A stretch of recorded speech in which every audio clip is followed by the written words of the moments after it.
Kuwaitama minipiti grano sponsano take your day of this mass。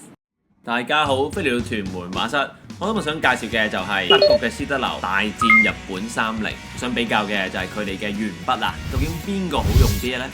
嗱，我相信咧 mostly 你嘅人咧都係用藍色嘅施德樓由細用到大噶啦。咁究竟呢個日本嘅30係掂唔掂呢？我哋望一望啊！嗱，手頭上有一盒咧佢哋嘅30鉛筆嘅鐵盒套裝，咁樣咧就係一個復刻版嚟嘅。咁啊用佢哋一個叫做 High Uni 嘅筆芯咧，一個最高標準筆芯，日本製造。咁我開出嚟望下先。嗱，呢個20 degree 咧，即係有20度。咁我裏邊咧就係由呢個8H 去到10B 嘅筆都有嘅。咁你望下啦。嗱，10B、9B 咁一直排落去啦。2B 咧佢有2支，因為常用啲。HB 咧都有2支。咁啊最淺色嘅嗰2支又冇嘅。咁我攞一支3B， 第一個香港價錢，我跟大眾嗰個嚟計嘅，施德樓6個半，30 5蚊，30贏。第二製造公司，德國施德樓183年已經開始生產嘅啦，咁啊成為美術鉛筆嘅龍頭，我可以話啦，我用咗多年，質量非常高。但係其實睇翻資料咧，原來日本嘅30咧做鉛筆咧歷史都長㗎。1887年開始生產嘅啦，但係始終施德樓都係歷史悠久同埋經驗豐富多啲。施德樓贏。第三，筆桿大小。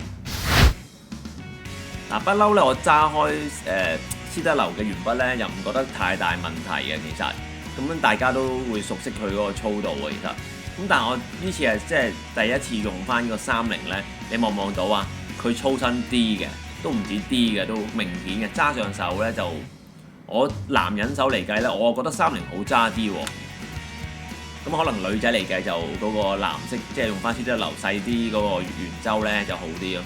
咁但係我揸落去咧，個手感非常好，個30嘅素描筆。因此咧呢一次我俾30贏嘅。漸變濃淡程度。嗱，我做一個 tonal gradation 俾大家睇下，咁呢個亦都係頭先嘅3B 嘅施德樓啦，跟住個30嘅啦。